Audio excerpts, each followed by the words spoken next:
একটা জাতির শিক্ষা নিয়ে ঢং করা যায় না। পুরান ঢাকায় একটা জোক আছে শুনেছিলাম।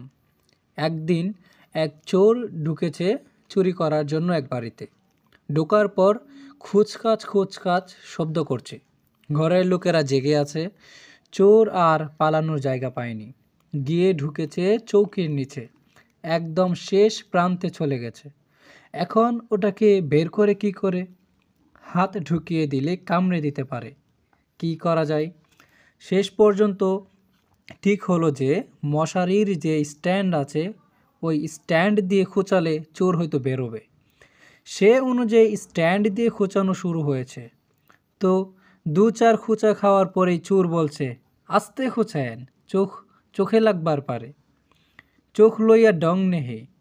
মানুষের যেমন চোখ নিয়ে ঢং করা যায় না, একটা জাতির শিক্ষা নিয়েও তেমনি ঢং করা যায় না।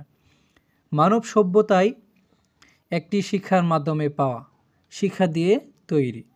শিক্ষার মান যত দিন আছে এই সভ্যতা ততদিন আছে।